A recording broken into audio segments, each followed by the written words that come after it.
Hi, I'm Maya. They told me I was adopted at my 18th birthday dinner, right after I'd blown out the candles on a grocery store cake.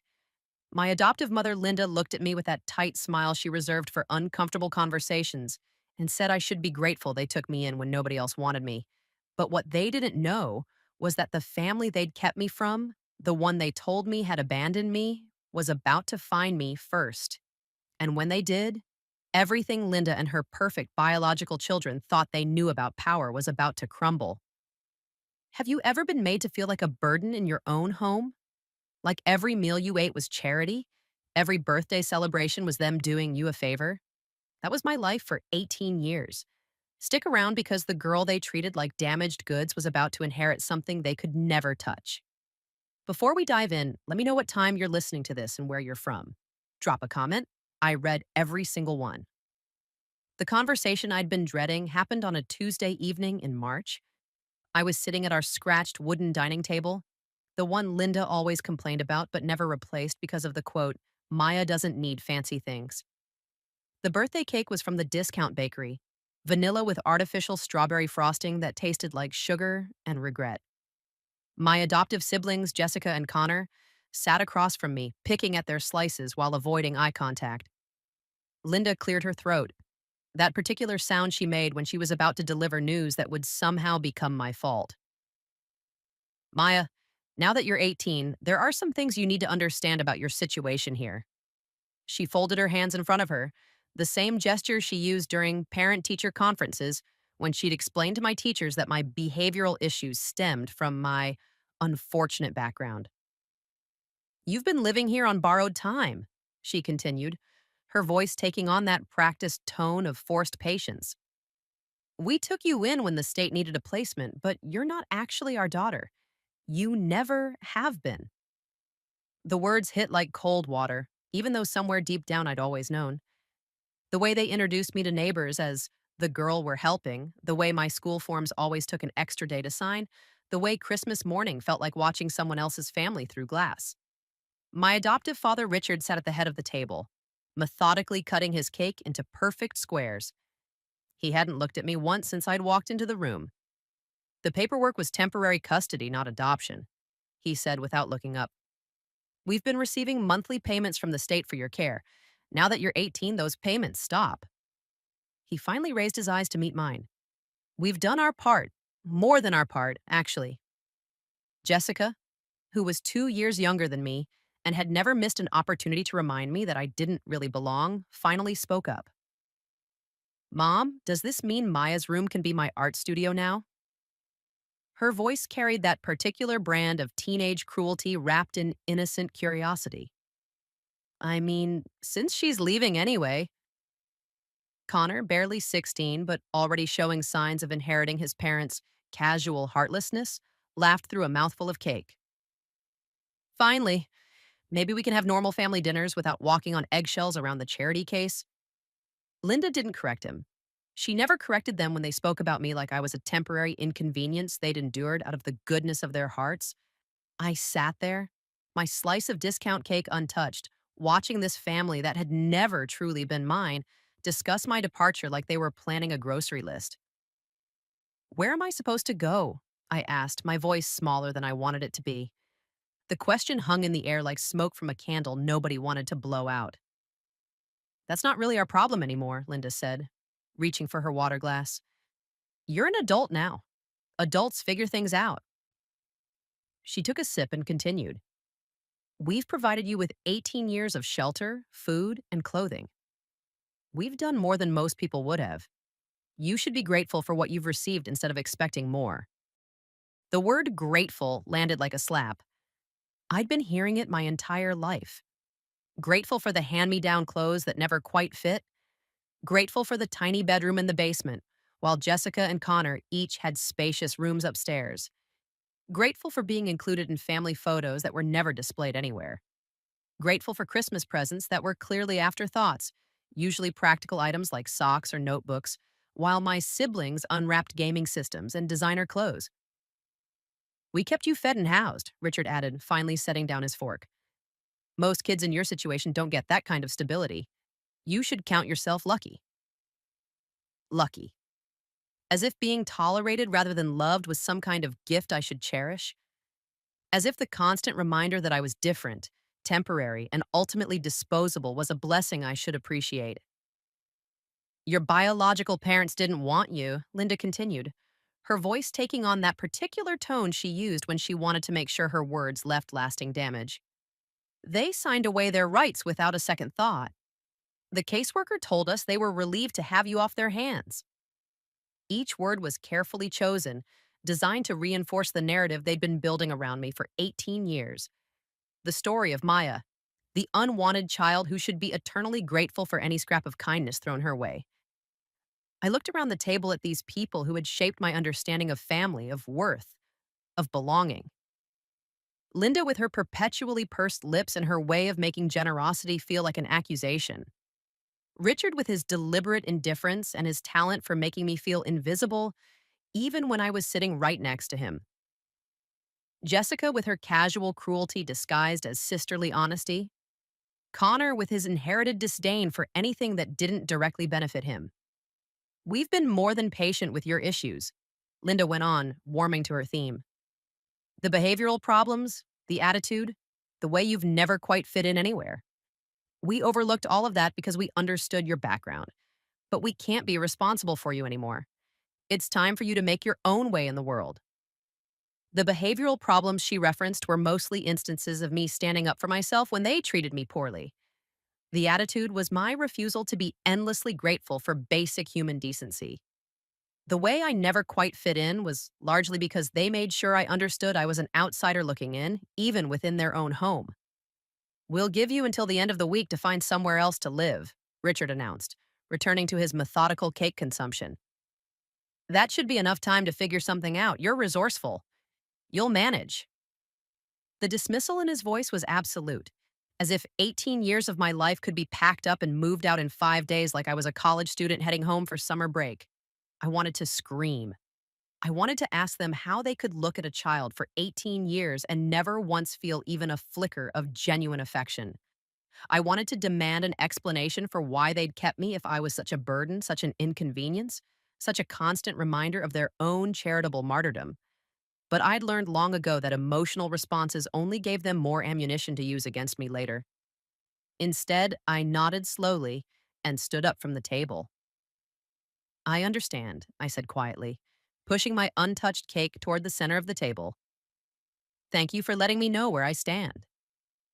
The words came out steadier than I felt, but I'd had 18 years of practice hiding my real feelings from people who had never bothered to learn what they were anyway.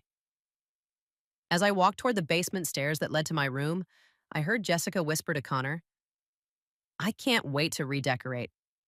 Maybe something with better lighting. Their laughter followed me down the steps, the sound echoing off the concrete walls that had surrounded me for as long as I could remember. In my small basement room, surrounded by the mismatched furniture and secondhand decorations that had defined my childhood, I sat on my narrow bed and finally let myself feel the full weight of what had just happened. I wasn't just losing my home, I was losing the only family I'd ever known, even if they'd never truly claimed me as one of their own. But as I sat there in the dim light filtering through the small basement window, something inside me shifted. For 18 years, I'd tried to earn their love, their acceptance, their basic respect. I'd twisted myself into shapes that might make them proud, or at least less ashamed of their association with me. I'd swallowed their casual cruelty and their calculated indifference because I thought that was what family looked like. Now, facing the reality of their final rejection, I realized something that should have been obvious years ago. This wasn't my family. These people who could discard me with such casual efficiency, who could discuss my departure over a birthday cake like they were planning a weekend trip, who had spent 18 years making me feel like a guest who'd overstayed their welcome. They had never been my family at all. The next morning, I woke up to the sound of Jessica rummaging through boxes in the hallway outside my room. She wasn't being particularly quiet about it, and I suspected that was intentional. When I opened my door, I found her pulling Christmas decorations out of storage containers, humming cheerfully as she worked. Oh, good, you're awake, she said without looking up. Mom said I could start planning how to use this space once you're gone. I'm thinking maybe a craft room down here, or possibly a home gym. She held up a string of lights, examining them critically. These walls are so depressing, though. I'll definitely need to paint. I stood there in my pajamas, watching this girl who had shared a house with me for most of my life discuss erasing every trace of my existence with the enthusiasm of someone planning a vacation. I'm still here for a few more days, Jessica, I said quietly. She shrugged, finally looking at me with those pale blue eyes that had never held an ounce of warmth when they looked in my direction. I know, but I like to plan ahead. Mom says that's a good quality. She went back to sorting through decorations.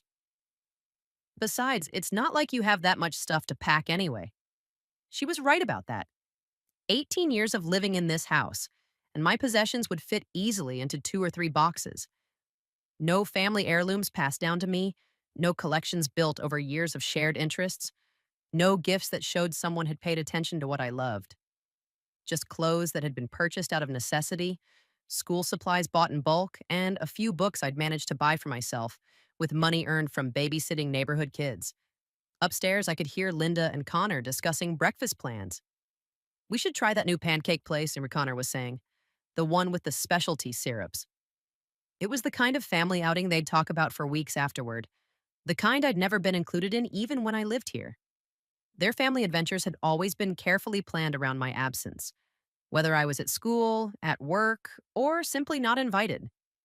I showered and dressed carefully, choosing clothes that made me feel confident even if they weren't expensive. A simple black sweater that actually fit me properly, jeans that hadn't been handed down from someone else, boots I'd saved up to buy myself.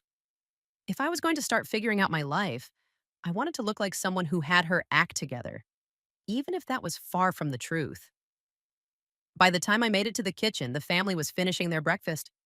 Linda looked up from her coffee with that expression she got when she was about to deliver another life lesson disguised as casual conversation. Maya, I hope you spent some time last night thinking about your next steps, she said. Independence isn't going to happen automatically. You'll need to be proactive. I understand that, I replied, reaching for a piece of toast from the counter. Richard lowered his newspaper just enough to give me a pointed look. That bread was for our breakfast, he said. You might want to start thinking about grocery money. The pettiness of it took my breath away. After 18 years of living in this house, I was now being charged for a slice of bread.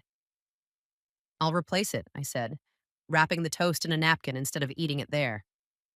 I'd eat it later, somewhere else, where every bite wasn't measured and weighed against my worthiness. Good, Linda said, returning to her coffee. That's exactly the kind of thinking you'll need out there. Nothing is free in the real world. The irony wasn't lost on me that this lesson was coming from a woman who'd been receiving state payments for my care for 18 years, money that had supposedly gone toward my food and housing, but had never translated into feeling like I actually belonged here. I grabbed my jacket and my small purse, the one I'd bought with my own money from my part-time job at the local bookstore. I'm going out for a while, I announced to no one in particular. Nobody asked where I was going or when I'd be back. They never had. The public library was my refuge, the one place in town where I could sit for hours without anyone questioning my right to be there.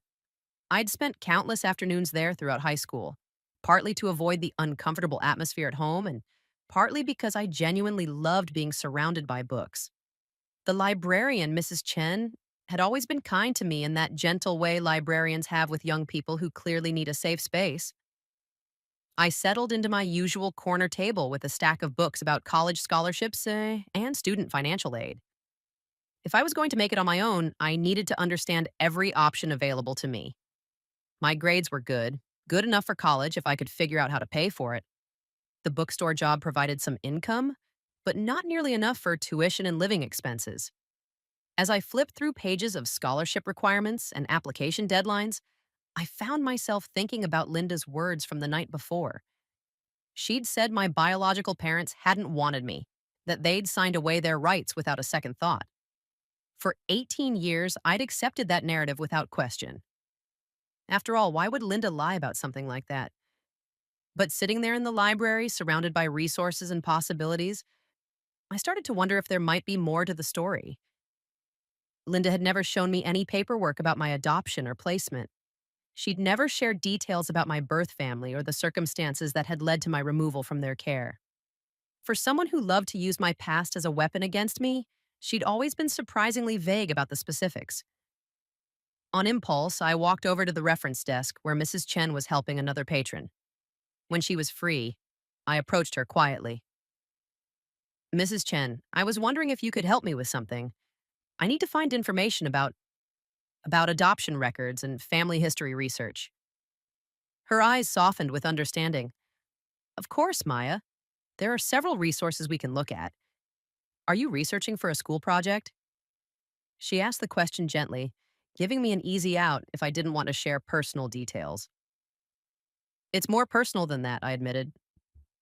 I was adopted, and I'm trying to understand more about my background. The words felt strange coming out of my mouth. I'd never spoken about my adoption to anyone outside the family before. Linda had always made it clear that our business stayed within our house. Mrs. Chen nodded and led me to a computer terminal. There are databases for adoption registries, genealogy research, and public records. It can be overwhelming at first, but we'll start with the basics.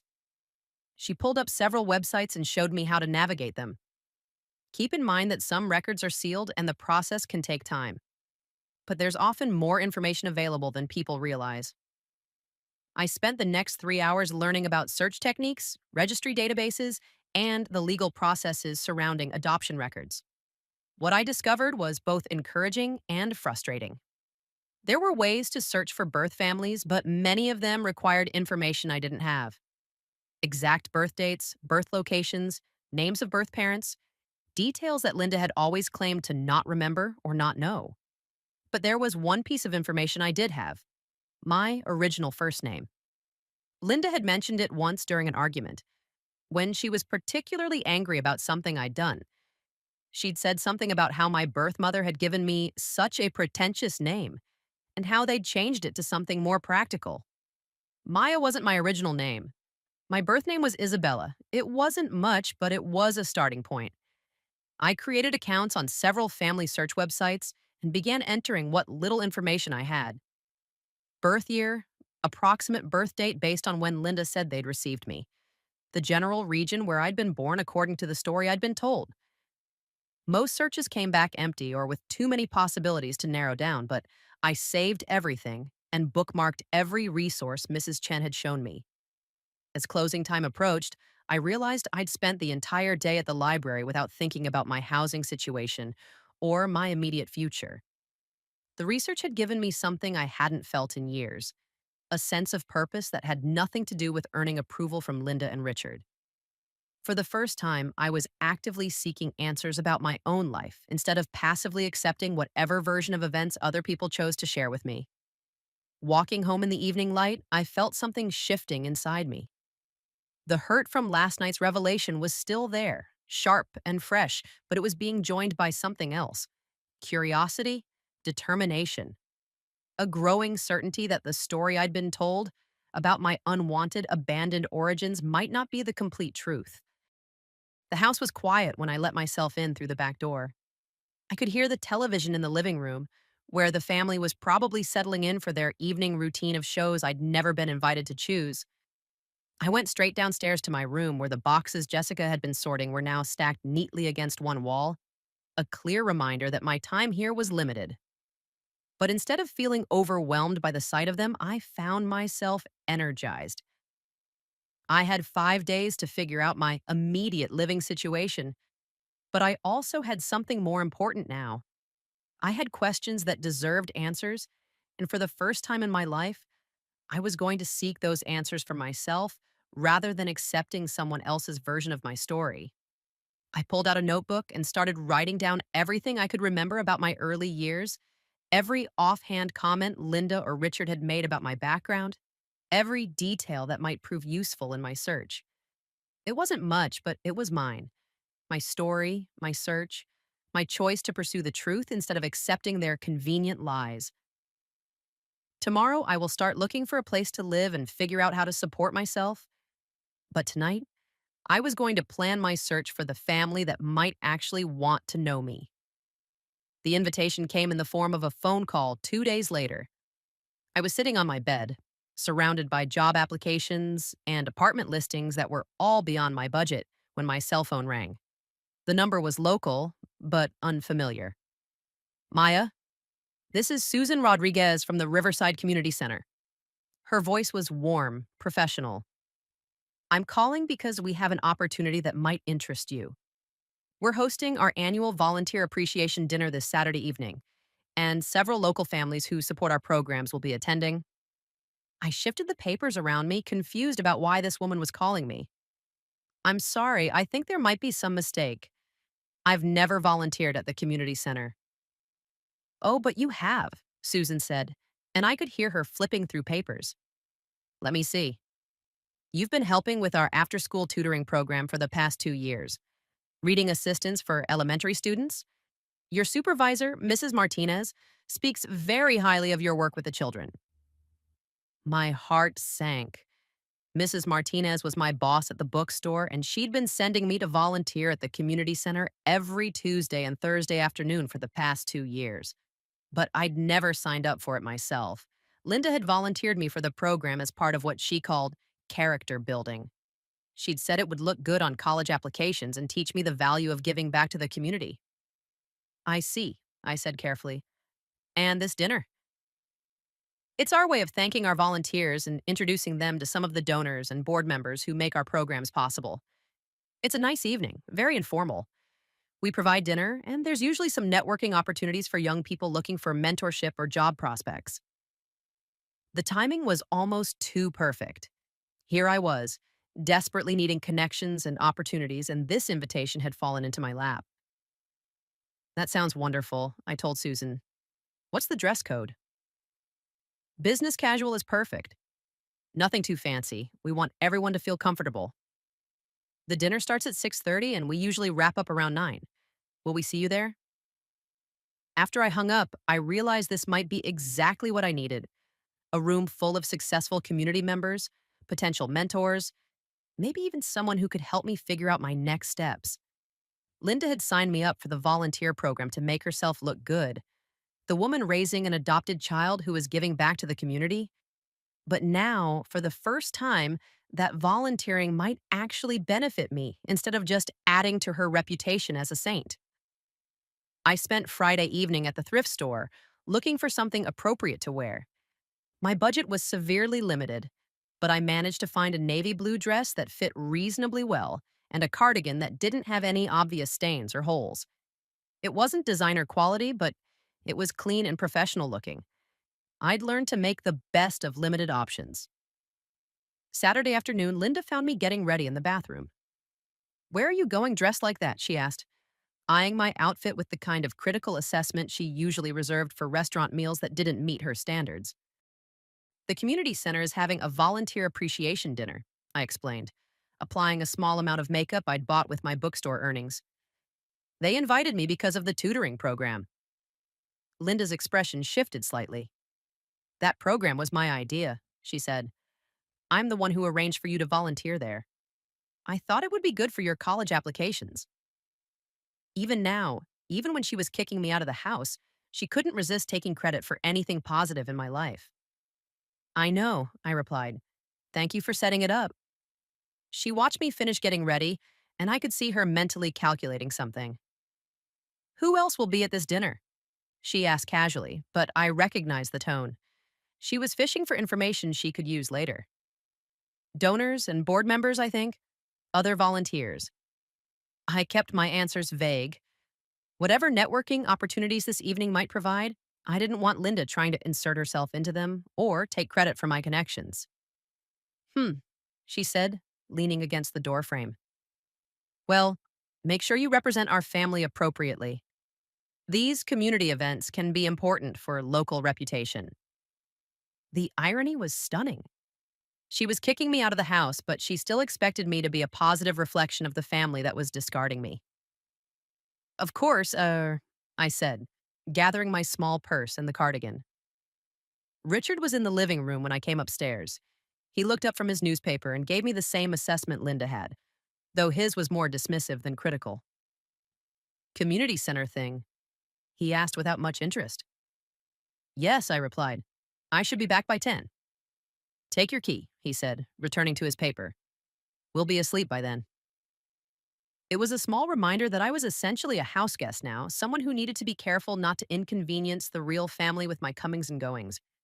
The Riverside Community Center was in a part of town I didn't know well, a neighborhood where the houses were larger and the cars in the driveways were newer. The community center itself was a modern building with large windows and well maintained landscaping.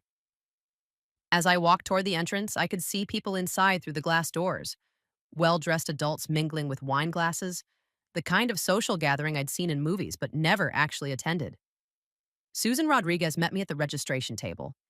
She was a woman in her 40s with kind eyes and the sort of efficient warmth that suggested she was good at her job. Maya, I'm so glad you could make it. Let me introduce you to some people. The next hour was a blur of handshakes and polite conversation. I met other volunteers, mostly college students and retirees who had time to give. I was introduced to several board members, successful business owners, and professionals who donated money or time to keep the center's programs running. Everyone was pleasant, interested in the tutoring program, complimentary about the work I'd been doing with the children. Maya's been one of our most reliable volunteers. Susan told a small group that included a woman named Dr. Patricia Blackwood, who apparently ran a dental practice downtown, and a man named James Chen, who owned several local restaurants. The kids absolutely adore her, and she's helped improve reading levels significantly in our after-school program. Dr. Blackwood smiled at me warmly. That's wonderful work, Maya. Are you planning to study education in college? I'm still exploring my options, I said honestly. I'm very interested in working with children, but I'm also trying to figure out the practical aspects of college funding. Smart to think about the financial side early, James Chen said. Too many young people take on debt without understanding what they're getting into. What kind of support system do you have? Family help with costs? The question caught me off guard and I felt heat rise in my cheeks. I'm mostly on my own, I said carefully. My family believes in self-reliance. Dr. Blackwood and James exchanged a look that I couldn't quite read. That can be challenging, Doctor, Blackwood said gently, but it also builds character. Independence is valuable even when it's not entirely by choice. Something in her tone suggested she understood more than she was saying. I was about to respond when Susan appeared at my elbow again. Maya, there's someone I'd particularly like you to meet. Dr. Elizabeth Hawthorne, this is Maya, one of our stellar volunteers. I turned to see an elegant woman in her 50s approaching us. She had silver hair pulled back in a sophisticated chignon, and she wore a simple but obviously expensive black dress with a string of pearls that caught the light. But it was her eyes that made me pause. They were an unusual shade of green, almost emerald, and something about them seemed familiar. Maya, she said, extending her hand with a warm smile. It's lovely to meet you. Susan has been telling me about your work with the literacy program. Her handshake was firm, confident, and as our hands touched, I felt an odd jolt of recognition that I couldn't explain. Thank you, I managed. It's been really rewarding work. I'm sure it has been, Doctor, Hawthorne said, studying my face with an intensity that was just shy of uncomfortable. Susan mentioned you're interested in education. What draws you to working with children? As I answered her questions about the tutoring program and my interest in education, I found myself relaxing, despite the strange sense of familiarity I couldn't shake. Dr. Hawthorne was an excellent listener, asking thoughtful follow-up questions and showing genuine interest in my responses. She had a way of making me feel like what I was saying mattered, like my thoughts and experiences were worth her attention. You know, she said, after we'd been talking for several minutes, I chair the scholarship committee for the Hawthorne Foundation. We provide educational grants for students who show promise and commitment to community service. Your volunteer work here would certainly qualify you as a candidate. My heart skipped. A scholarship opportunity appearing just when I needed it most. That sounds incredible, I said. How would someone apply for something like that? Dr. Hawthorne reached into her small evening bag and pulled out a business card. Give me a call next week and we can discuss the application process. I think you might be exactly the kind of candidate we're looking for. I took the card, reading the elegant script. Dr. Elizabeth Hawthorne, Executive Director, Hawthorne Foundation for Educational Excellence. Below that was a phone number and an address in the affluent part of town where I'd never had reason to go. Thank you so much, and I said, tucking the card carefully into my purse. I really appreciate this opportunity. Don't thank me yet, she said with a smile that reached those remarkable green eyes. Let's see how the application process goes first.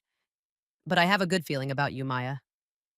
As the evening wound down and people began to leave, I found myself walking toward the parking lot with Dr. Hawthorne. She moved with the kind of quiet confidence that comes from success and security, but there was something else about her, a warmth that reminded me of the grandmother I'd never had. Maya, she said as we reached the area where cars were parked, I hope you don't mind me asking, but you seem quite mature for someone your age. Have you faced particular challenges that have shaped that maturity? The question was personal, but something about her manner made it feel like genuine concern rather than idle curiosity.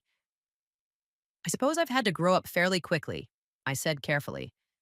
My family situation is complicated. She nodded as if she understood more than I'd said. Family situations often are complicated. Sometimes the families we're born into aren't the ones that truly nurture us. She paused beside a sleek silver sedan. If you ever need someone to talk to, someone who understands that growing up isn't always straightforward, please don't hesitate to call me, even outside of scholarship matters. As I drove home in my aging Honda Civic, Dr. Hawthorne's words echoed in my mind.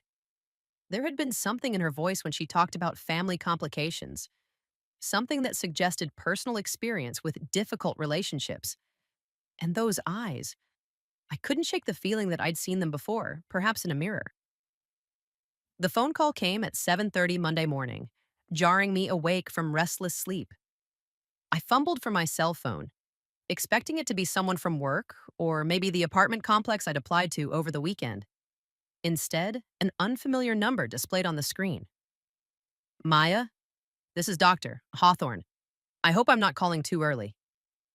I sat up quickly, suddenly wide awake. No, not at all. Good morning, Dr. Hawthorne. I've been thinking about our conversation Saturday evening, and I wonder if you might have time to meet this week. I'd like to discuss the scholarship opportunity in more detail, and frankly, I'm quite eager to learn more about your background and goals. There was something in her voice that went beyond professional interest, a warmth, almost urgency that I couldn't quite identify. I would love that. When would work best for you? Are you free today? I know it's short notice, but I find myself with an unexpected opening in my schedule. We could meet at my office, or if you prefer somewhere more casual, there's a lovely cafe downtown called Meridian that serves excellent coffee. I glanced at my watch. I didn't have to be at the bookstore until noon, and Linda and Richard had made it clear they expected me to spend my days productively job hunting anyway. Today works perfectly. The cafe sounds nice. Wonderful. Shall we say 9 o'clock? It's on 5th Street, just past the courthouse. You can't miss it. They have large windows and usually display local artwork. After I hung up, I lay in bed for a few minutes, trying to understand why Dr. Hawthorne seemed so eager to meet again so quickly. Saturday night, she'd been interested and encouraging, but this felt different, more personal somehow. I pushed the thought aside and focused on getting ready. This was a scholarship opportunity, potentially my ticket to college and independence. I couldn't afford to read too much into her friendliness. Upstairs, the house was already bustling with the family's morning routine. Linda was packing lunches for Jessica and Connor while simultaneously reviewing Connor's history homework. Richard sat at the kitchen table with his coffee and newspaper, occasionally commenting on whatever political story had caught his attention. You're up early, Linda observed when I appeared in the kitchen. Job interview? A meeting about a scholarship opportunity, I said, reaching for the coffee pot. Someone I met at the volunteer dinner. Linda's eyebrows rose slightly. Scholarship? What kind of scholarship?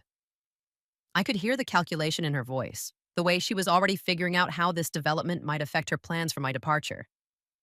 Educational grants through a foundation, the Hawthorne Foundation. Richard looked up from his paper. Hawthorne? As in Hawthorne Industries? His tone had shifted from disinterest to something sharper. That's serious money, old money. I don't know much about it yet, I said honestly. I'm meeting with Dr. Hawthorne this morning to learn more about the application process. Linda and Richard exchanged a look that I'd learned to recognize over the years. It was the expression they got when something unexpected happened that might somehow reflect well on them.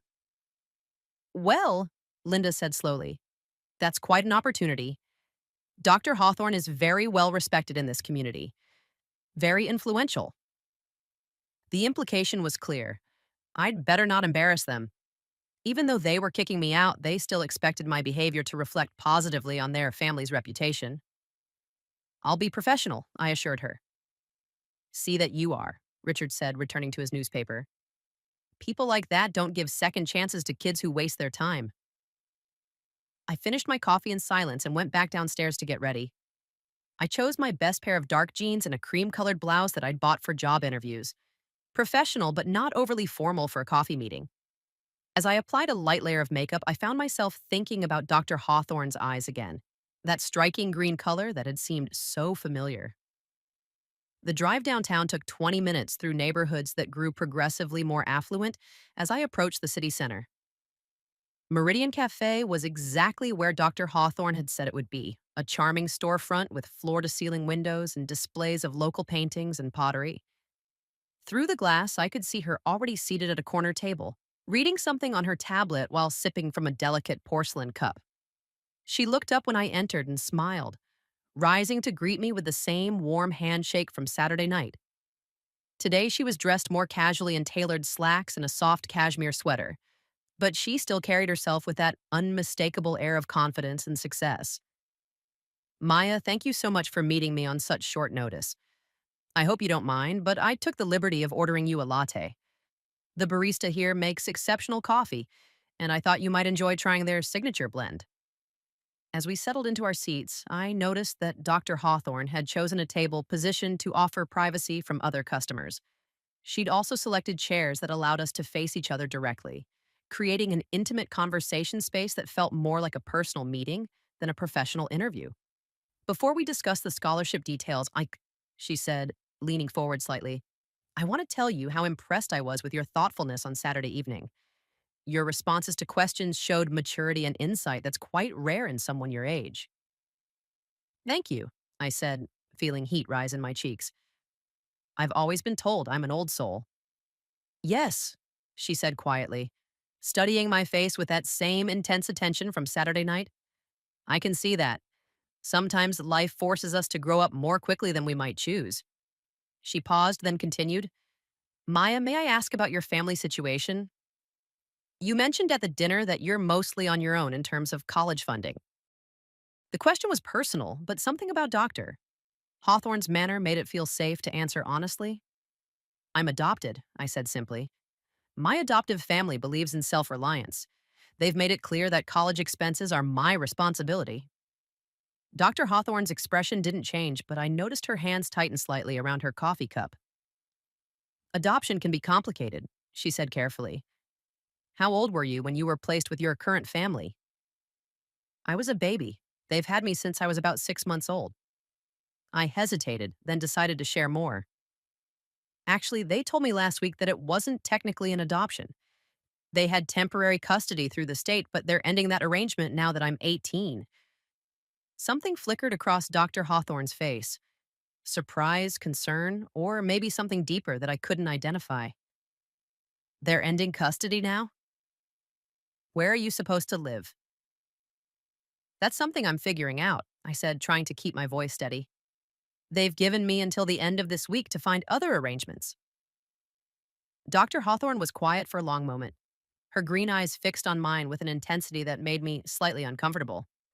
When she spoke again, her voice was carefully controlled. Maya, do you know anything about your birth family? Your biological parents? The question caught me off guard. It seemed to go beyond what would be relevant for a scholarship application. Not much, I admitted. My adoptive mother said they didn't want me, that they signed away their rights without hesitation. She said they were relieved to have me off their hands. Dr. Hawthorne's face went very still. She said that? Those specific words? Yes, why do you ask? Instead of answering directly, doctor. Hawthorne reached into her purse and pulled out her phone. Maya, I want to show you something, but first I need to ask you a question that might seem odd. Do you know what your original first name was? Before your adoptive family changed it? My heart started beating faster. How did you know they changed my name? Because, Dr. Hawthorne said quietly, I've been looking for a baby girl named Isabella for 18 years. The cafe seemed to tilt around me. Isabella, I whispered. That was my birth name. Isabella. Dr. Hawthorne's hands were trembling as she scrolled through her phone. Isabella Rose, she said, her voice barely audible. Born March 15th, 18 years ago at St. Mary's Hospital. She looked up at me and I could see tears gathering in those familiar green eyes. Maya, I think you might be my daughter.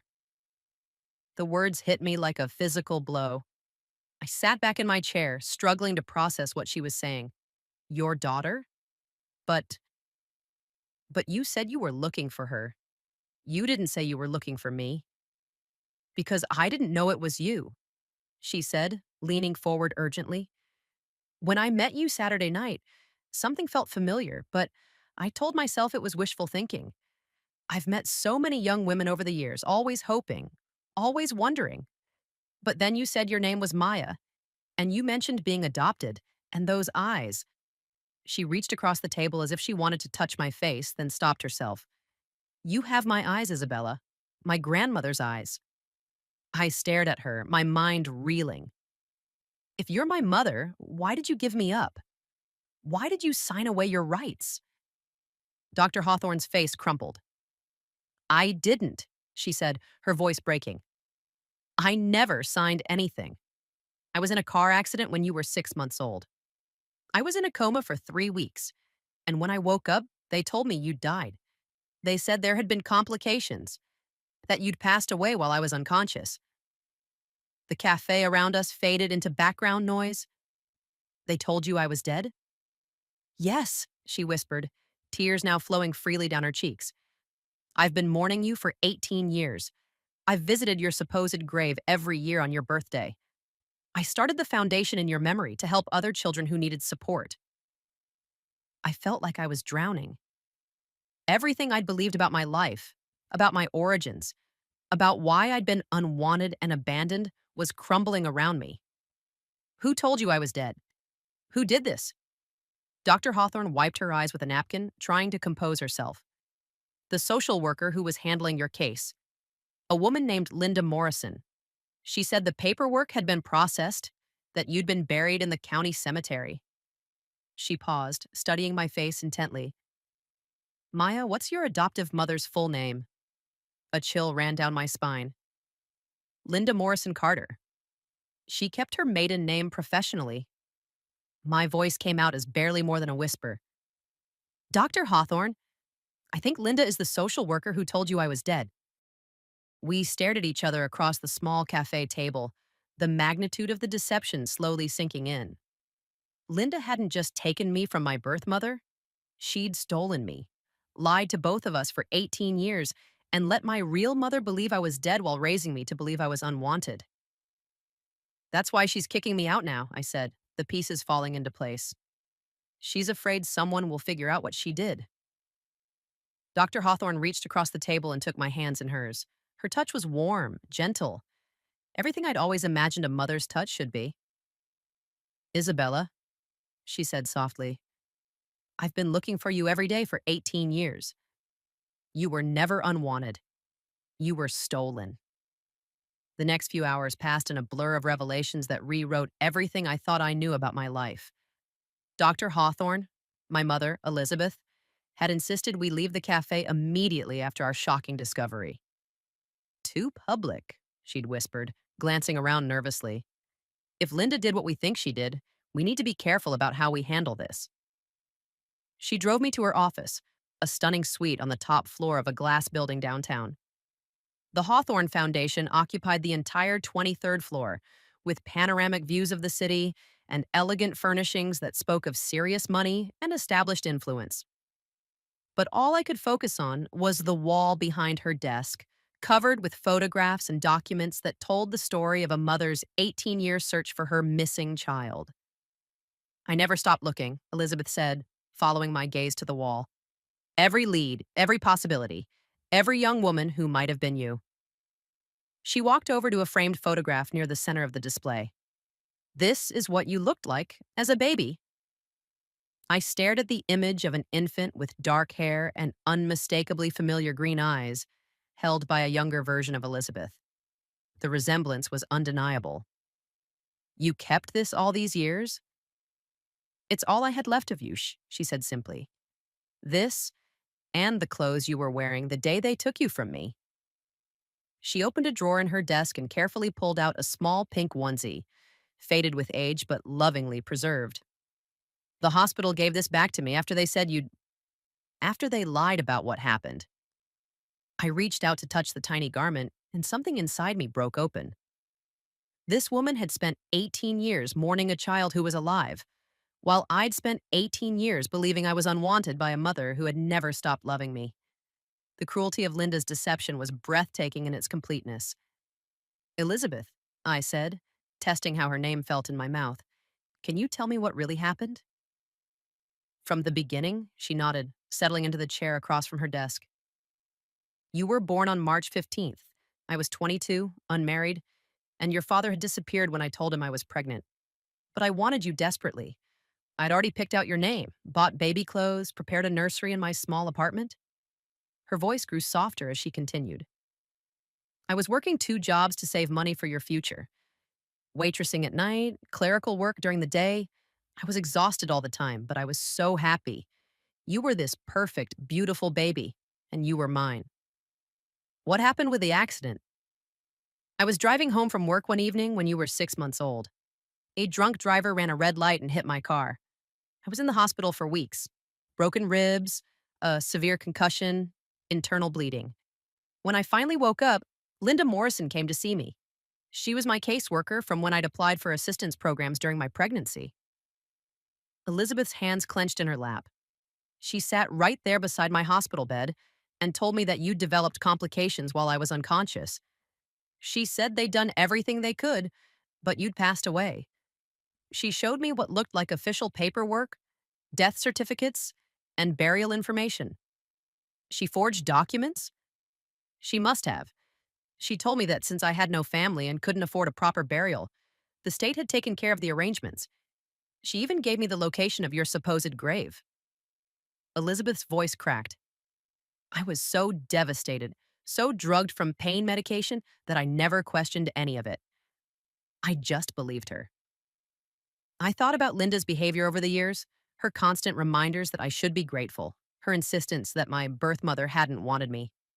Every lie had been carefully calculated to prevent me from ever questioning my origins or seeking information about my past. She kept me isolated, I realized aloud. No extended family connections, no friends who knew too much about my background.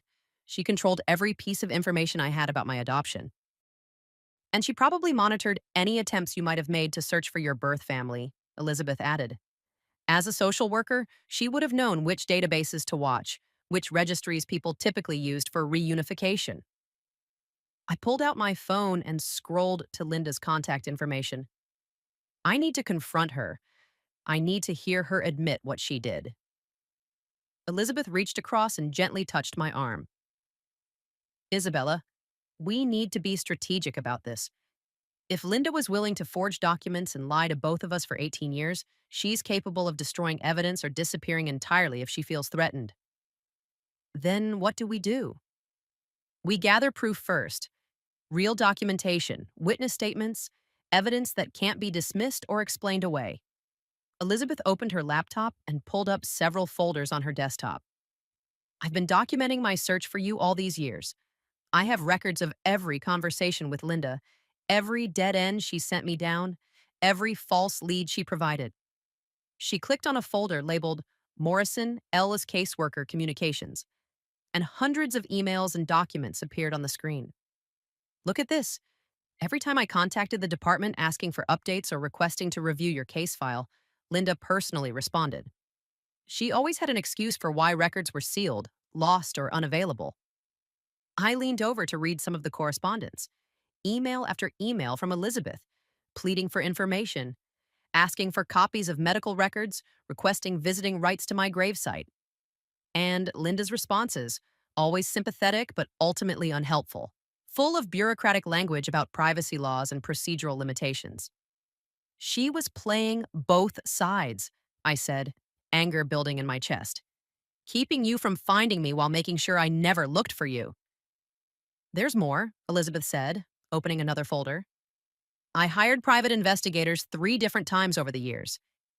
Each time, Linda somehow found out about the investigation and convinced the department to shut it down, citing privacy concerns and potential trauma to surviving family members. The scope of Linda's manipulation was staggering. She hadn't just stolen me from my mother. She'd spent 18 years actively sabotaging any possibility of us finding each other. And she'd done it all while receiving state payments for my care and building her reputation as a dedicated social worker, helping vulnerable children. Why? I asked. Why would she do this? What did she gain from keeping us apart? Elizabeth was quiet for a moment, scrolling through more documents. I think initially it might have been about the money. State custody payments, especially for long-term placements, can be substantial, but as the years went on, she paused, looking directly at me. I think she started to believe her own lie. She convinced herself that she'd rescued you from an inadequate mother, that she was doing what was best for you. While treating me like a burden she couldn't wait to get rid of, I said bitterly. Because you were evidence of what she'd done. Every day you lived in her house was a reminder of the crime she'd committed. And now that you're 18, she can end the custody arrangement and eliminate the risk of discovery. I thought about Linda's behavior over the past week, her eagerness to get me out of the house, her insistence that I should be grateful for what I'd received. She wasn't just tired of caring for me, she was scared that eventually someone would figure out what she'd done. Elizabeth, I said slowly, what happens now? Legally, I mean. Can we prove what she did? We're going to try, she said firmly. I've already contacted an attorney who specializes in adoption fraud and family reunification cases. We'll need DNA tests to establish our relationship officially, although I have no doubt what those tests will show. She pulled out her phone and scrolled to a contact. Dr. Patterson can see us this afternoon for the DNA collection. Results should be available within a few days, but given the physical resemblance and the circumstantial evidence, I think we can proceed with investigating Linda's actions. As Elizabeth made the call to schedule our appointment, I sat back in the elegant office chair and tried to process the magnitude of what was happening. This morning, I'd been Maya Carter, an unwanted adopted child facing homelessness and an uncertain future. Now I was Isabella Hawthorne, daughter of a successful businesswoman who had never stopped loving me or searching for me. But with that knowledge came the devastating realization of what Linda's lies had cost both of us. 18 years of separation, of believing the worst about each other, of living with unnecessary pain and loss.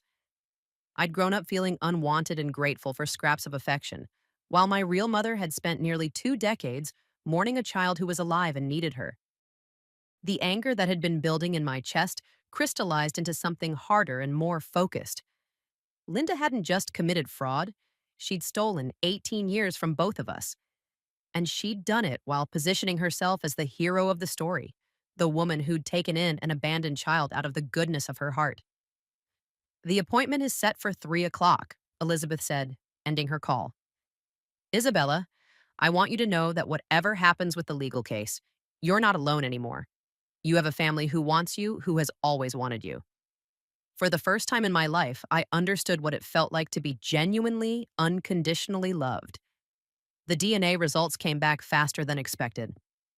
Dr. Patterson called Elizabeth's office on Wednesday morning, just 3 days after our samples were collected. I was sitting across from Elizabeth's desk, helping her organize evidence for our meeting with the attorney when her phone rang. Dr. Hawthorne, this is Patricia Patterson. I have your DNA comparison results, and I think you'll want to hear this immediately. Elizabeth put the call on speaker, her hand reaching across the desk to squeeze mine. Go ahead, Doctor. Patterson, the results show a 99.97% probability of a biological mother daughter relationship. There's no doubt whatsoever. Maya is your biological daughter.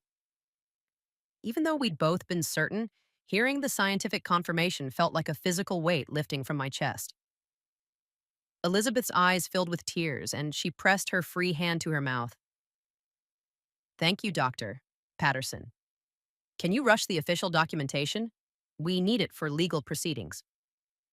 I'll have the certified results to your office within 2 hours. After Elizabeth hung up, we sat in silence for a moment, letting the finality of it sink in. I was Isabella Rose Hawthorne. I had a mother who loved me, who had searched for me, who had built a foundation in my memory because she thought I was dead. The girl who had grown up feeling like an unwanted burden was actually an heiress to a fortune built by a mother's love. We should celebrate, Elizabeth said softly. But first, we need to deal with Linda. Our attorney, David Kellerman, had been blunt about our options.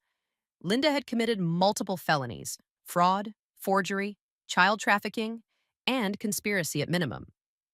The evidence was substantial enough to pursue criminal charges, but he'd warned us that building a case would take time and that Linda might attempt to destroy evidence or flee if she realized we'd discovered the truth. We need to move carefully, he'd advised. One wrong step, and she could disappear, taking any remaining evidence with her. But I couldn't wait for a careful legal strategy. Every day I continued living in Linda's house, pretending to be the grateful adopted daughter she'd crafted me to be, felt like a betrayal of the truth we'd uncovered. And more importantly, I was running out of time. She'd given me until the end of the week to find somewhere else to live, and I suspected she was counting on my desperation to keep me from asking too many questions about my sudden eviction. I want to confront her, I told Elizabeth.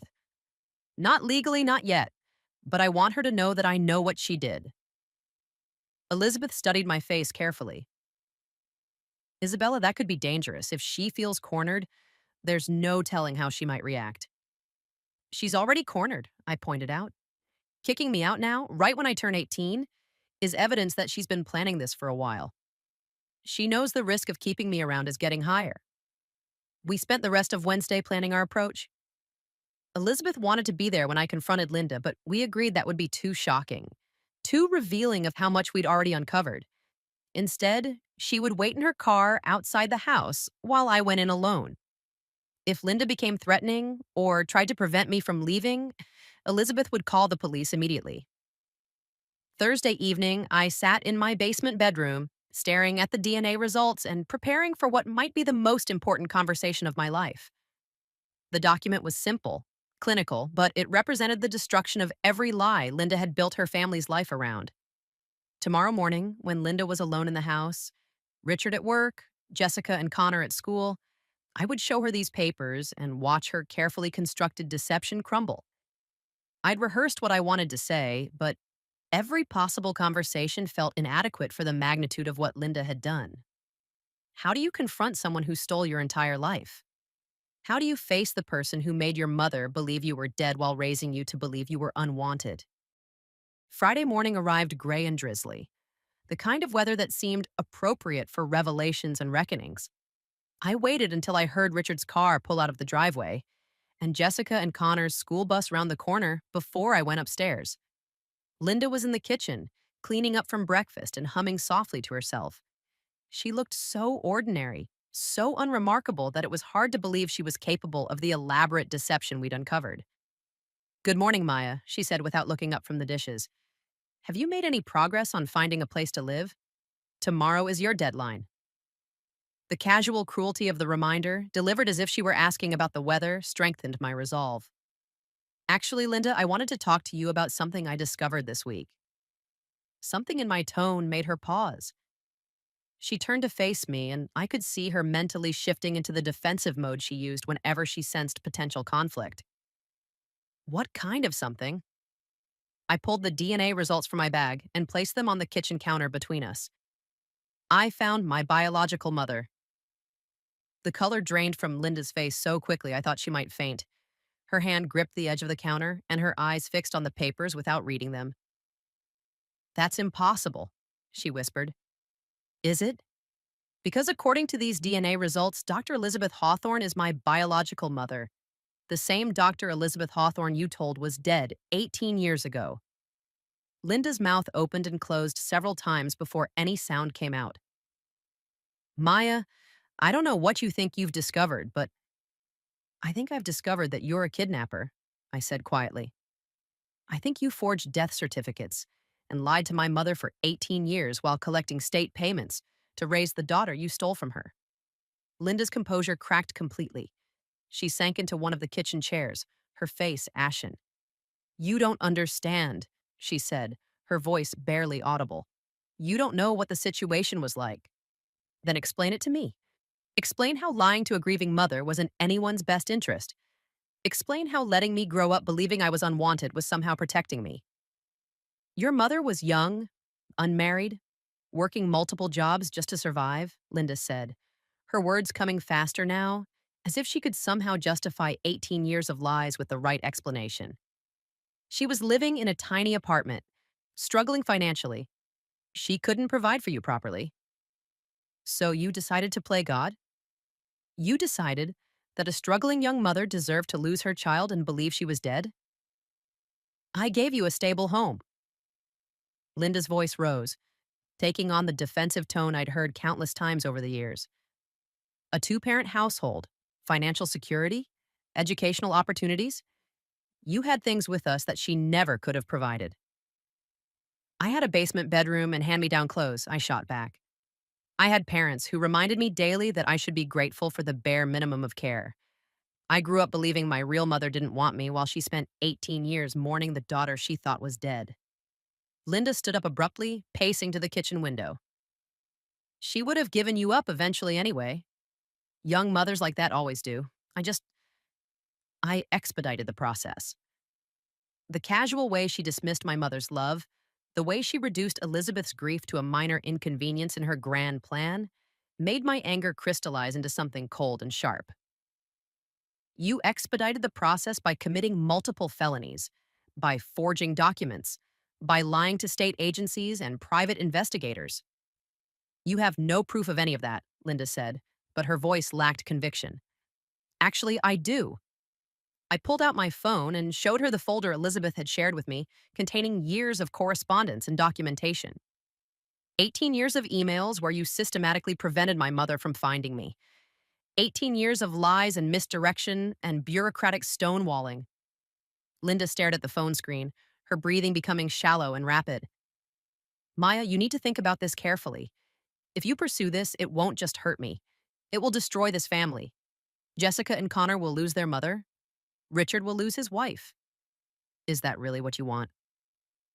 What I want, I said slowly, is for you to admit what you did. I want you to acknowledge that you stole me from a mother who loved me and wanted me. I can't do that, Linda whispered. Why? Because it would mean admitting that everything you've built is based on a lie? That the payments you received, the reputation you've cultivated as a caring adoptive mother, the family you've created, all of it started with kidnapping a 6-month-old baby? Linda collapsed back into her chair, her face buried in her hands. What do you want from me, Maya? What would possibly make this right? Nothing will make this right, I said. But I want you to call my mother. I want you to call Dr. Elizabeth Hawthorne and admit what you did. I want you to apologize for the 18 years you stole from both of us. And if I do that, if I make this call, then maybe, when the criminal charges are filed, the prosecutor will consider your cooperation. Linda's head snapped up. Criminal charges? Did you think there wouldn't be consequences? You committed fraud, forgery, and kidnapping. You destroyed government documents and interfered with legal investigations. There are going to be criminal charges, Linda. The only question is whether you're going to face them with some shred of dignity intact. For a long moment, we stared at each other across the kitchen, where I'd eaten 18 years of meals, where I'd been reminded countless times to be grateful for what I'd received. The woman who had shaped my entire understanding of family and self worth sat broken in her chair, finally forced to confront the magnitude of what she'd done. I need time to think, she said finally. You have until tonight, I replied. Call my mother by 8 o'clock, or I'm filing a police report tomorrow morning. I walked toward the door, then turned back one last time. By the way, Linda, I'm not moving out this weekend. I'm going home to my real family, the one that's been looking for me for 18 years. I didn't wait for Linda's response. I walked out of that kitchen and straight down to my basement room, where I began packing the few belongings that truly mattered to me. Everything else, the hand me down furniture, the discount store decorations, the clothes that had never quite fit right, could stay behind as evidence of the life Linda had constructed around her lies. Elizabeth was waiting in her car at the end of the block as we'd arranged.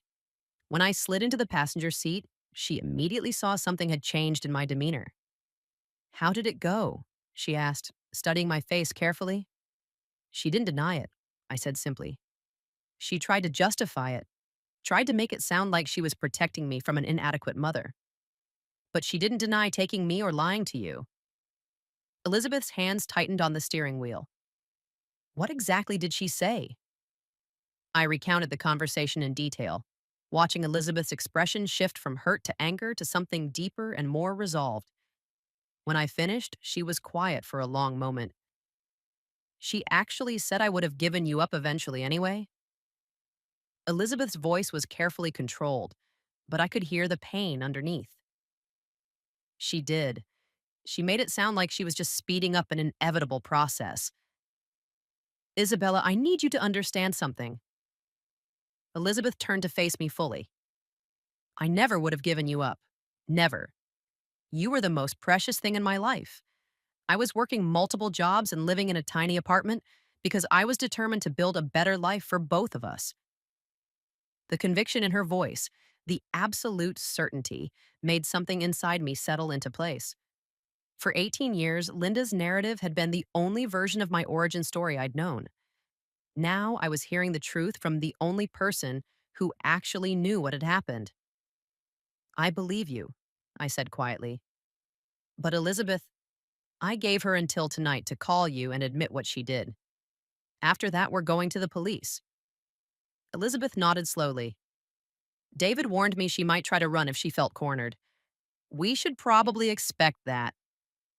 We spent the rest of the day at Elizabeth's house, a beautiful colonial in the kind of neighborhood I'd only seen in magazines. She gave me a tour of the home where I would have grown up, including the bedroom she'd kept ready for me all these years. It was painted a soft lavender, with bookshelves lining two walls and a window seat overlooking a garden filled with roses. I redecorated it every few years, Elizabeth explained, running her hand along the window frame. I kept imagining what you might like at different ages. When you were 5, I thought you might enjoy princesses and fairy tales. When you turned 10, I switched to books and art supplies. For your teenage years, I focused on creating a space where you could have privacy and independence. The room was perfect, clearly decorated with love and careful thought. But what struck me most was the small framed photograph on the nightstand. The same baby picture I'd seen in Elizabeth's office, positioned so it would be the first thing I'd see each morning and the last thing each night. You really never stopped believing I might come home, I said, touching the frame gently. Hope was all I had, she replied. Hope and the absolute certainty that somewhere out there, my daughter was alive and might someday need her mother. That evening, we waited for Linda's call. 8 o'clock came and went with no contact. At 8:30, Elizabeth tried calling the house phone. No answer. At 9, she tried Linda's cell phone. Straight to voicemail. She's not going to call, I said, though part of me had known this would happen. Linda had spent 18 years perfecting the art of avoidance and denial. A sudden attack of conscience seemed unlikely. Then we go to the police tomorrow, Elizabeth said firmly. David has all the documentation ready. The DNA results, the correspondence, the evidence of fraudulent documents. We have enough to press charges. But the next morning brought a development none of us had anticipated. At 7 o'clock, Elizabeth's phone rang. The caller ID showed Richard Carter's number. Dr. Hawthorne? This is Richard Carter, Linda's husband. His voice was strained, uncertain. Elizabeth put the call on speaker. Mr. Carter, is Linda there? She was supposed to call me last night. That's why I'm calling. Linda left sometime during the night. She's gone, and she took Jessica and Connor with her. The words hit like a physical blow. What do you mean gone? I mean, they're not here. Linda's car is missing, along with suitcases, important documents, and cash from our emergency fund. She left a note saying she was taking the kids somewhere safe and would contact me when she could. Elizabeth and I exchanged glances. This was exactly what David had warned us might happen. Mr. Carter, Elizabeth said carefully, did Linda tell you about the conversation she had with Maya yesterday? There was a long pause. She told me some version of it. Something about Maya claiming to have found her biological mother and making accusations. But Dr. Hawthorne, I need you to know that I had no idea about any of this. If Linda did what Maya says she did, she did, Elizabeth said quietly. We have DNA evidence confirming that Maya is my biological daughter, and we have documentation showing that Linda lied to me for 18 years about Maya's death. Richard's breathing became audible over the phone. Jesus Christ. Those payments we've been receiving, the state custody payments, if Maya isn't actually adopted, then Linda has been committing fraud for 18 years, Elizabeth finished. Mr. Carter, we need to involve the police immediately. If Linda has taken your children across state lines, this becomes a federal case. My children, Richard repeated slowly, as if the words were just sinking in. If she lied about Maya, how do I know she hasn't lied about other things? How do I know Jessica and Connor are even safe with her? It was a question I hadn't considered, but it made sense. A woman capable of stealing a baby and maintaining such an elaborate deception for 18 years was capable of anything. Where do you think she might have gone? Elizabeth asked. I honestly don't know. Linda has a sister in Arizona, but they haven't spoken in years. There's a cabin in the mountains that belongs to her family, but I doubt she'd go somewhere that obvious. Mr. Carter, I need to ask you something directly, Elizabeth said. Over the years, did you ever suspect that something wasn't right about Maya's adoption? Any inconsistencies in Linda's story? Any documentation that seemed unusual? Another long pause. There were things that didn't quite add up, Richard admitted. The paperwork was always vague. Linda handled all the interactions with social services herself. And Maya never really looked like she belonged with us. But Linda was so convincing, so detailed in her explanations. I trusted her. Did you know she was receiving state payments for Maya's care? I knew there was some kind of assistance, but Linda handled all the finances. She said it was temporary support while the adoption was being finalized. His voice cracked slightly. The adoption was never finalized, was it? No, Elizabeth said gently. It wasn't. We spent the next hour on the phone with David and then with Detective Sarah Morrison from the county police. The irony of the detective's name wasn't lost on any of us. Detective Morrison assured us that an Amber Alert would be issued for Jessica and Connor, and that Linda would be charged with kidnapping, fraud, and child endangerment. The FBI will likely take over the case if she's crossed state lines, Detective Morrison explained. But we're treating this as an active kidnapping situation. Every law enforcement agency in the region will be looking for Linda Carter and those children. After the calls ended, Elizabeth and I sat in her living room, trying to process everything that had happened in less than 24 hours. Yesterday, I confronted Linda about her lies. Today, she was a fugitive who had taken 2 innocent children with her. I feel responsible, I said quietly. If I hadn't pushed so hard, if I'd waited for the legal process. Isabella, you are not responsible for Linda's choices, Elizabeth said firmly. She had 18 years to come forward and tell the truth. She chose deception instead, and now she's chosen to compound her crimes by involving innocent children. What happens to Jessica and Connor when they find her?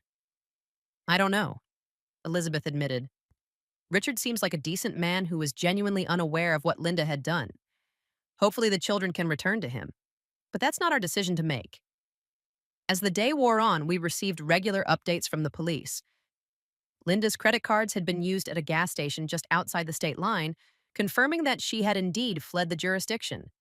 The FBI had officially taken over the case, and Linda Carter was now a federal fugitive. Dr. Hawthorne, Detective Morrison called just before dinner. We thought you should know that we executed a search warrant on the Carter house this afternoon. We found a safe in Linda's home office containing falsified documents, including the forged death certificate she used to convince you that Maya had died. Elizabeth closed her eyes and took a deep breath. So we have proof. We have enough proof to put Linda Carter away for a very long time, assuming we can find her. That night, as I lay in the lavender bedroom that should have been mine all along, I thought about Jessica and Connor. They were probably scared, confused, wondering why their mother had suddenly uprooted them in the middle of the night. They had no idea that their entire family was built on a foundation of lies, that the sister they'd never quite accepted was actually the victim of their mother's crimes.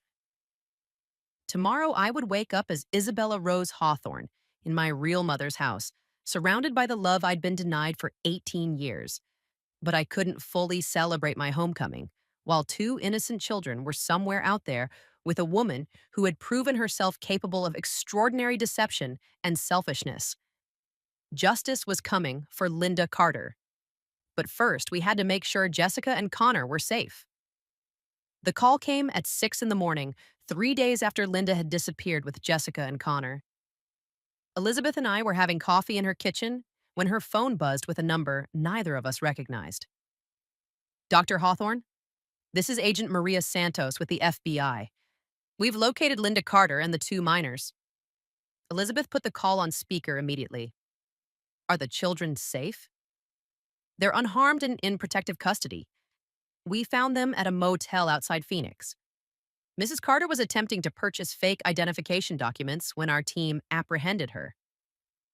I felt a wave of relief wash over me. Despite everything Linda had done to me, Jessica and Connor were innocent in all of this.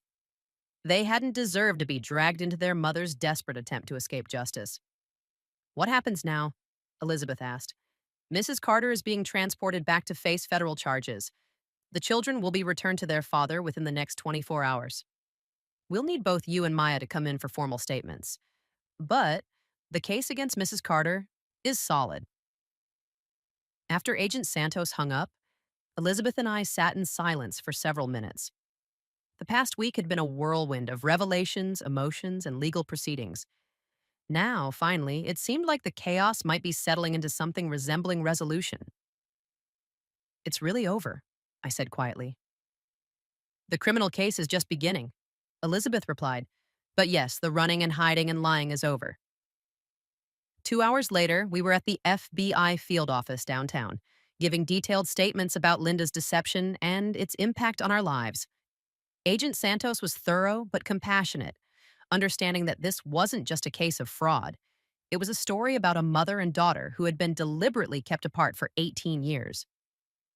Maya, Agent Santos said during my interview, I want you to understand that what happened to you was not your fault in any way. Linda Carter committed serious crimes, and the emotional damage she caused to both you and your mother will be taken into account during sentencing. What kind of sentence are we looking at? I asked. Given the charges, kidnapping, fraud, forgery, child endangerment, and the duration of the crimes, she's looking at significant federal prison time, probably 15 to 20 years minimum. The number was staggering. Linda would likely spend the rest of her productive adult life in prison, all because she'd made a selfish decision 18 years ago and then spent nearly 2 decades compounding that decision with more lies and deceptions. That afternoon, Richard Carter came to Elizabeth's house. He looked exhausted, older than his years, like a man who had discovered that his entire adult life had been built on someone else's lies. Jessica and Connor were with him, both clearly shaken by their sudden flight and equally sudden return. Dr. Hawthorne, Richard said, standing awkwardly in Elizabeth's living room. I came to apologize for what Linda did, for what I failed to see for the years you lost with your daughter. Elizabeth nodded graciously. Mr. Carter, I don't hold you responsible for Linda's actions. You were deceived just as much as Maya and I were. Jessica, who was now 16 and looked remarkably like Linda, stared at me with a mixture of confusion and recognition. So, you're not really our sister? She asked. No, I said gently. I'm not. But that doesn't mean I wish any of this had happened differently for you and Connor. Connor, who had always been the most openly hostile toward me, seemed genuinely shocked by the revelation. Mom always said you were lucky we took you in, he said quietly. She said your real mother didn't want you. Your mother lied about a lot of things, I replied. But Connor, none of this changes the fact that you and Jessica are good kids who didn't deserve to be dragged into this mess. Richard cleared his throat. Maya, I want you to know that I'm horrified by what Linda did. If I had known, if I had suspected. You couldn't have known, Elizabeth said. Linda was very skilled at maintaining her deception. She fooled social workers, investigators, and family members for 18 years. Is there anything we can do to make this right? Richard asked. Any way to compensate for what you lost? Elizabeth and I exchanged glances. We'd already discussed this possibility. Actually, Elizabeth said, there is something. Maya missed out on 18 years of birthday and Christmas gifts, college savings, family experiences. While nothing can replace that time, there are practical considerations for her future that Linda's crimes have impacted. Richard nodded immediately. Whatever it takes. College tuition, living expenses, anything she needs. I don't want your money, I said quickly. That's not why we're telling you this. Maya, Richard said, looking directly at me for perhaps the first time in years. I may not be your father, but I was the adult in that house for 18 years. I should have protected you better, should have questioned things more. Let me at least help fix the practical problems that Linda's lies created. Over the next hour, we worked out an arrangement that felt fair to everyone.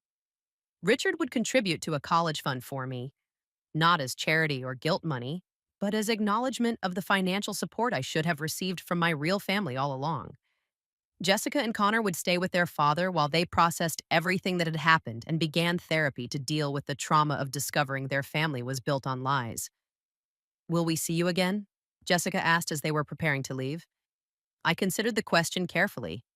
These two had been part of my life for 18 years, even if that life had been based on deception.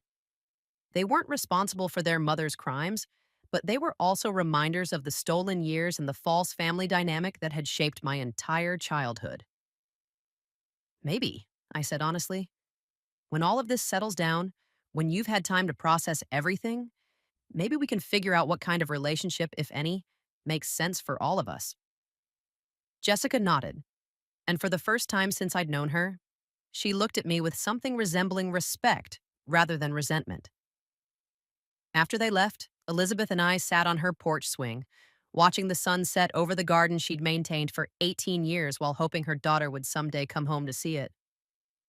How do you feel? She asked. Relieved, I said. Angry, grateful, confused, everything all at once. That sounds about right, Elizabeth said with a small smile. We have a lot of time to figure out how to be mother and daughter. There's no rush. I keep thinking about all the things we missed, I admitted. Your high school graduation, my first day of school, birthdays, holidays, just regular Tuesday afternoons. We can't get those back, Elizabeth said quietly, but we have all the Tuesday afternoons ahead of us. As we sat there in comfortable silence, I realized that for the first time in my life, I understood what it felt like to truly belong somewhere. Not because someone was doing me a favor or because I should be grateful for their charity. Always been loved and wanted. Linda Carter had stolen 18 years from us, but she hadn't stolen our ability to build a future together. Justice would be served, but more importantly, love would finally have its chance.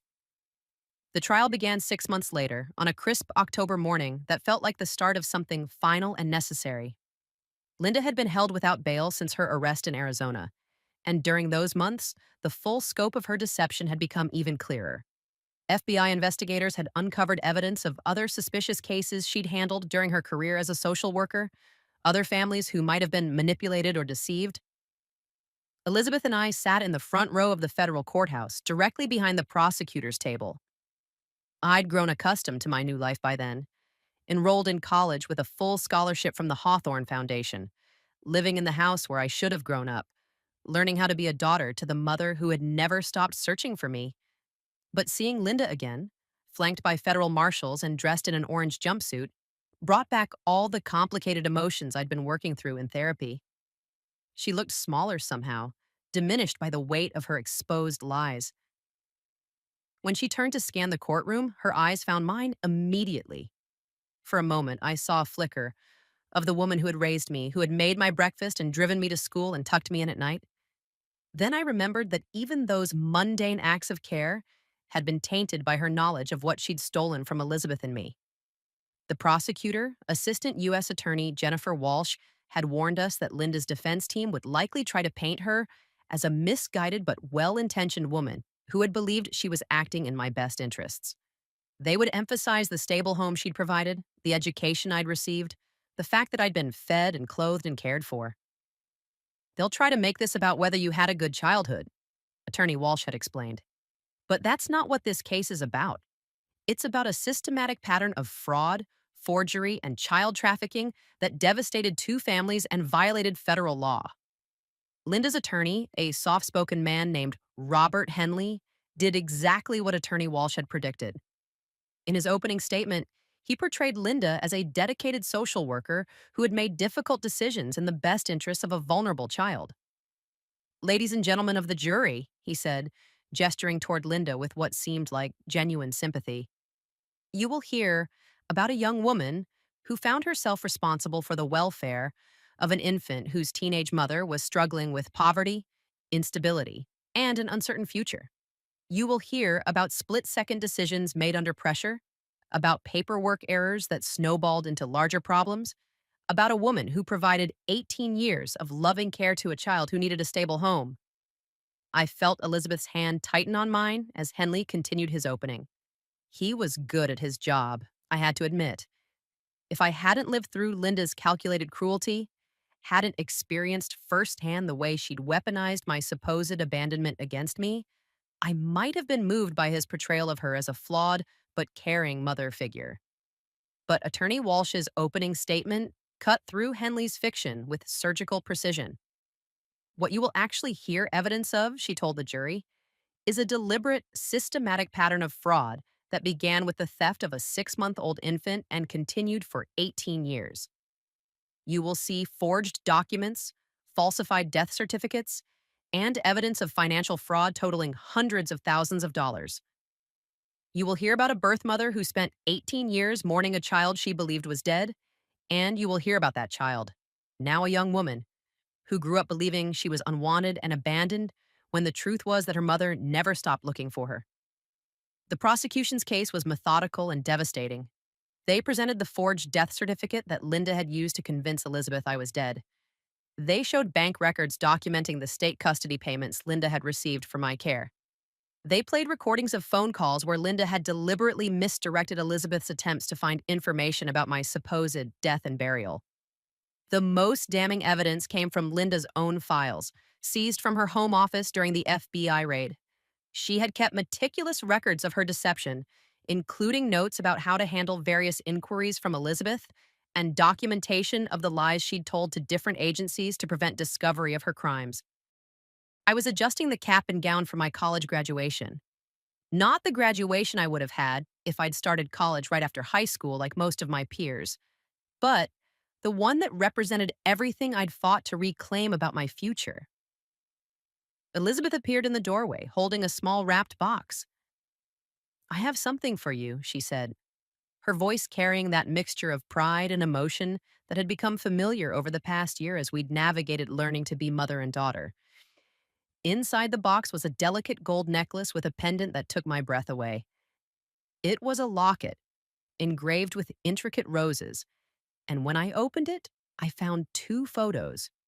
One of me as a baby, and one taken just last week of Elizabeth and me together in her garden.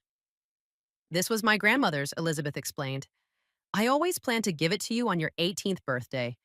When that day came and went without you here, I put it away and told myself I'd wait until you came home." She stepped behind me and clasped the necklace around my neck. better late than never. The weight of the locket against my chest felt like an anchor, connecting me to generations of women who had loved and been loved, who had passed down not just jewelry, but stories and strength, and the understanding that family bonds transcend whatever forces try to break them. Thank you, I whispered, touching the pendant gently, for waiting, for never giving up, for keeping this ready for me. The graduation ceremony was small, held in the community center where I'd first met Elizabeth. The Hawthorne Foundation had created a special program for students whose educational paths had been disrupted by unusual circumstances, and I was part of the first graduating class. There were 12 of us in total, young adults who had overcome trafficking, family disruption, foster care instability, and other challenges that had derailed traditional educational timelines. As I walked across the stage to receive my diploma, I saw the people who had become my real family filling the front row. Elizabeth beaming with pride. Richard Carter, who had become an unexpected ally in helping me process the complicated feelings about my childhood. Even Jessica and Connor were there, both of whom had struggled with their own therapy and healing, but had gradually built a friendship with me based on honesty, rather than the forced sibling dynamic Linda had imposed. Dr. Chen from the library was there too, the woman who had first helped me search for information about my past. Detective Morrison, who had become a mentor and friend throughout the legal proceedings, and David Kellerman, our attorney, who had guided us through the complexities of rebuilding a life from the fragments Linda had left behind. But the person whose presence meant the most was sitting in the back row, someone I hadn't expected to see. Mrs. Martinez, my former boss from the bookstore, had driven 3 hours to attend my graduation. When I found her afterward, she hugged me tightly. I always knew there was something special about you, Maya, she said. I just wish I'd asked better questions about your home situation. I wish I'd been more aware. You couldn't have known, I assured her. Linda was very good at presenting a facade. The reception after the ceremony was held in Elizabeth's backyard, under the same rose bushes where her father had once told her that patience was a virtue that built rather than just survived. As the evening stretched on and guests mingled in the garden, I found myself standing alone for a moment, watching the people who had filled the gaps that Linda's deception had created. Elizabeth joined me, following my gaze across the yard. What are you thinking about? I'm thinking about how different my life could have been, I said. If Linda had never taken me, I would have grown up here. I would have had 18 years of this kind of love, this kind of support. And you might have taken it for granted, Elizabeth replied gently. You might never have developed the strength and independence that defines who you are now. What Linda did was unforgivable, but it didn't break you. It made you resilient. She was right, though the observation came with its own complicated emotions. The trauma of my childhood had shaped me in ways both positive and negative. I was more self-reliant than most people my age, more aware of the fragility of family bonds, more grateful for genuine kindness. But I was also more guarded, slower to trust, carrying scars that would probably never fully heal. I've been thinking about writing a book, I told Elizabeth, about what happened to us. Not just the crime, but the recovery. The way families can be rebuilt even after they've been destroyed. I think that's a beautiful idea, she said. Your story could help other people who've experienced similar trauma. As the evening ended and guests began to leave, I realized that this graduation represented more than just academic achievement. It marked the completion of a journey that had begun in a basement bedroom 18 years ago, wound through a false family built on lies, and emerged into a life based on truth and genuine love. Linda Carter was serving her sentence in a federal prison 3 states away. I'd received one letter from her, which I'd thrown away unopened. Whatever apologies or explanations she might offer couldn't change what she'd done or restore the years she'd stolen. But I'd learned that forgiveness didn't require her participation. It required me to choose healing over hatred, growth over resentment. That night, as I lay in the lavender bedroom that had waited for me for 18 years, I touched the locket at my throat and thought about the future. College was behind me now. Graduate school waited in the fall. Elizabeth and I had plans to travel together, to see places she'd always wanted to share with her daughter. For the first time in my life, I fell asleep, not as someone who was grateful for whatever scraps of belonging I could find, but as someone who knew with absolute certainty that I was loved, wanted, and home. 5 years had passed since Linda's conviction when the call came that would test everything I thought I'd resolved about my past. I was in my office at the Hawthorne Foundation, where I now worked as Director of Family Reunification Services, when my assistant knocked on my door with an urgent expression. Isabella, there's a woman on line 3 who says she's Linda Carter's sister. She's calling about Linda's medical condition and says she needs to speak with you specifically. My hand hesitated over the phone. I'd built a successful career helping other families navigate the complexities of separation and reunion. I'd testified before Congress about adoption fraud and family trafficking.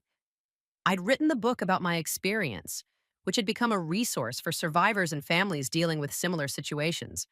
But Linda Carter remained the one aspect of my past I'd never fully processed. Dr. Hawthorne? The voice on the phone was tired, strained. This is Patricia Morrison, Linda's sister. I know this is probably the last call you want to receive, but I'm calling because Linda is dying. The words hit me unexpectedly hard. Dying? Pancreatic cancer, stage 4. The doctors say she has maybe 6 weeks left. Patricia paused, and I could hear her struggling with whatever she was about to say next.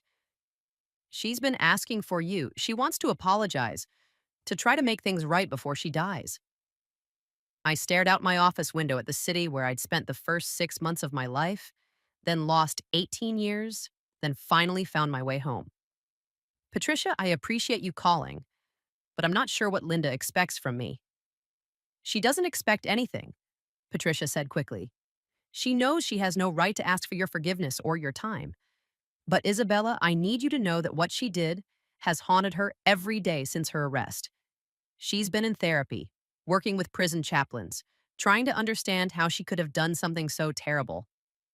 And what conclusion has she reached? That she destroyed 3 lives because she was selfish and scared and convinced herself she was doing good when she was really just taking what she wanted. Patricia's voice cracked. She knows she can't undo what she did. She just wants the chance to acknowledge the full scope of the harm she caused. After I hung up, I sat in my office for a long time watching the late afternoon light fade over the city. Elizabeth found me there an hour later, still staring out the window.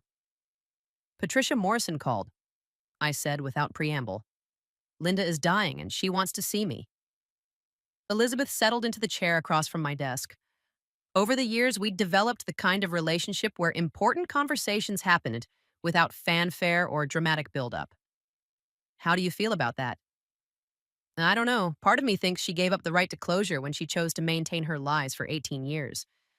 But another part of me wonders if seeing her might help me finally put this behind me completely. There's no right answer, Elizabeth said. Whatever you decide, I'll support you. That evening, I called Patricia back and agreed to visit Linda, but with strict conditions. The meeting would take place in the prison medical facility with security present. I would bring Elizabeth with me, and I would leave whenever I felt ready, regardless of whether Linda felt she'd said everything she wanted to say. The Federal Medical Center where Linda was being treated was 3 hours away, in a complex that looked more like a hospital than a prison. Elizabeth and I drove there on a Saturday morning in early spring, when the trees were just beginning to bud and the world felt like it was preparing for renewal. Linda was barely recognizable.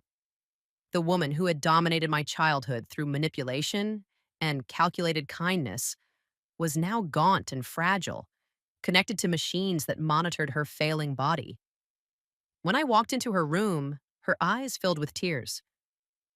Isabella, she whispered. You came. I came, I said simply, remaining standing near the door. Patricia said you wanted to apologize. I do, but I know an apology isn't enough. Nothing I say can give you back those 18 years or undo the pain I caused you and your mother. Linda's voice was weak, but her words were clear. I want you to understand that I know what I did was evil. Not misguided, not well-intentioned, but evil. It was the first time I'd ever heard Linda use that word to describe her own actions. Throughout the trial, her defense had focused on presenting her as flawed but caring. Even in her letters to the parole board, which had been shared with us, she'd maintained that her intentions had been good, even if her methods were wrong. What changed? I asked. Time, therapy, sitting in a cell for 5 years with nothing to do but think about the lives I destroyed. Linda struggled to sit up slightly. Isabella, I stole your childhood. I stole your mother's chance to raise her daughter. I stole Jessica and Connor's chance to grow up in an honest family. I told myself I was protecting you, but I was really just protecting my own fantasy of being a savior. And now I'm dying. And I realize that the only honest thing I can do is admit the full truth. I took you because I wanted a baby, and I was tired of waiting for the adoption process. Everything else, the stories about your mother, the justifications about providing you stability, were lies I told myself to avoid facing what I'd really done. Elizabeth stepped forward from where she'd been standing silently near the window. Linda, I need you to know that Isabella has built a beautiful life despite what you did to her. She's successful, loved, and making a difference in the world. Your crimes didn't break her. Linda turned her attention to Elizabeth, and for the first time, I saw something I'd never seen from her before. Genuine remorse. Dr. Hawthorne, I know you can never forgive me. I robbed you of 18 years with your daughter. But I want you to know that she is an extraordinary person, and that's because of who she was born to be, not because of anything I did. We stayed for another 20 minutes, during which Linda shared details about my childhood that she'd never told me before. Small moments of joy she'd witnessed but never acknowledged. Times when she'd seen my resilience and strength but had attributed them to her own parenting rather than my inherent character. As we prepared to leave, Linda reached for my hand. I almost pulled away, then decided to let her take it. Isabella, I don't expect your forgiveness. I just needed you to know that I understand what I took from you, and I'm sorry. I'm so desperately sorry. I looked down at this dying woman who had shaped my life through deception and control, and I felt something I hadn't expected. Pity. Not forgiveness, exactly, but a recognition that Linda Carter had lived with the weight of her lies for decades, that the prison sentence was only the visible part of her punishment. Linda, I said quietly, I hope you find peace.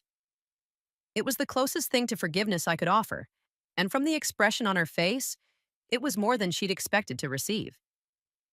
2 weeks later, Patricia called to tell me Linda had died quietly in her sleep. I felt neither relief nor sadness, just a sense of completion. The woman who had stolen my childhood was gone.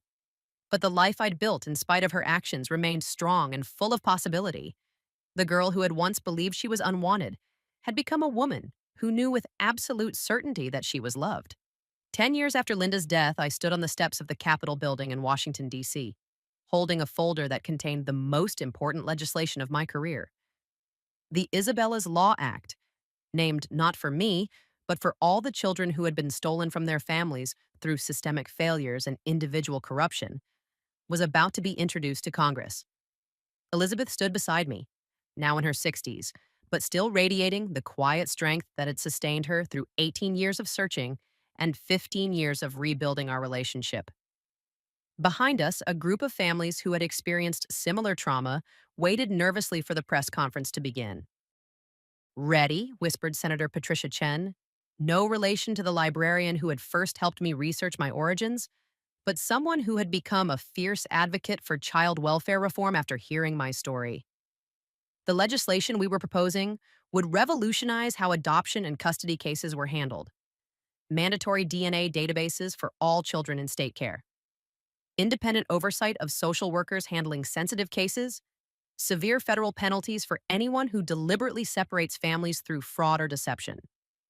Most importantly, it would create a national registry where separated family members could find each other, removing the bureaucratic barriers that had kept Elizabeth and me apart for so long. As I stepped up to the microphone, I saw familiar faces in the crowd. Jessica and Connor Carter, now adults with families of their own, had come to support the legislation. Richard Carter stood with them, his hair now gray, but his commitment to making amends still unwavering. Dr. Chen from the library, Detective Morrison, and dozens of other people who had been part of my journey were there to witness this moment. 25 years ago, when he began, a social worker named Linda Carter told my mother that I had died. She showed her forged documents, fake death certificates, and convinced a grieving parent that her 6 month old daughter was gone forever. At the same time, she was raising me to believe that my mother had abandoned me without a second thought. The crowd was silent, hanging on every word. I'd told this story hundreds of times over the years, but standing here on the steps of the Capitol with the power to potentially prevent other families from experiencing our trauma, it felt different, heavier, more consequential. For 18 years, we lived parallel lives of unnecessary pain. My mother mourned a child she thought was dead while I grew up believing I was unwanted. This happened not because of a system failure, not because of miscommunication, but because one person decided she had the right to play God with our lives. I paused, looking out at the sea of faces. But we were lucky. We found each other. We had the resources to pursue justice, to rebuild our relationship, to create new memories together. Many families never get that chance. Behind me, I heard Elizabeth's sharp intake of breath. Even after all these years, the emotion of our story could still catch her off guard. Isabella's law isn't just about punishment, I continued. It's about prevention. It's about creating systems that make it impossible for another Linda Carter to steal another family's future. It's about ensuring that every child in state care has advocates who aren't just social workers, but independent observers whose only job is to protect that child's right to their true family. The questions from reporters were pointed and well informed. They'd done their homework, understanding not just the emotional impact of family separation, but the legal complexities of creating enforceable federal standards for what had traditionally been state level responsibilities. After the press conference, Elizabeth and I walked through the Capitol building, past the statues and paintings that depicted the nation's history. We'd become part of that history now, in a small way. Our story of loss and reunion had evolved into something larger than our personal experience. Your father would be proud, Elizabeth said quietly as we passed a display about civil rights legislation. He always believed that the most important changes come from people who've lived through injustice and refuse to let it continue. I'd learned about my biological father over the years, a young man who had panicked at the prospect of parenthood and disappeared, only to die in a car accident before I was 2 years old. Elizabeth had never remarried, had never had other children. I was her only family, just as she was mine. Do you think the law will pass? I asked. I think it has to, she replied. Too many people know about this problem now for Congress to ignore it. You've made it impossible for them to pretend that what happened to us was an isolated incident. She was right. Over the years, my work with the foundation has uncovered dozens of similar cases. Children who had been trafficked through the foster system, parents who had been lied to about their children's whereabouts, families torn apart by corruption and greed. Linda Carter hadn't been a lone bad actor. She'd been part of a system that prioritized convenience over truth, compliance over justice. That evening, Elizabeth and I had dinner at a small restaurant near our hotel. We'd learned to treasure these quiet moments together, understanding how precious they were after losing so many years. What's next? Elizabeth asked as we shared dessert. Law school, maybe, I said.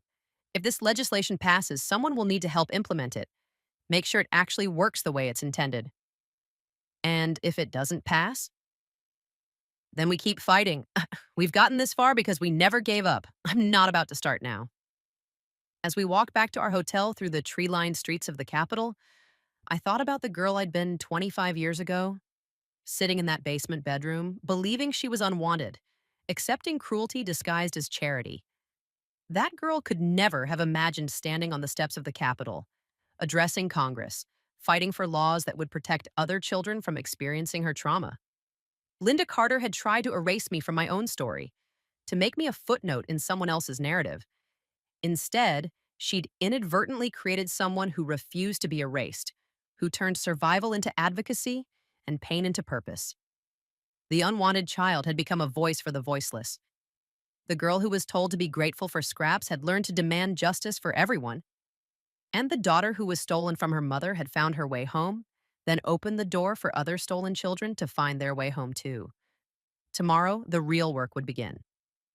But tonight, walking through Washington with my mother beside me, I felt something I'd spent most of my life learning to recognize: the quiet satisfaction of being exactly where I belonged, doing exactly what I was meant to do. Some stories end with revenge, others end with forgiveness. Mine ended with purpose and the understanding that the best way to heal from trauma is to prevent others from experiencing it. The girl they tried to erase had become impossible to ignore. 6 months later, Isabella's law passed with overwhelming bipartisan support.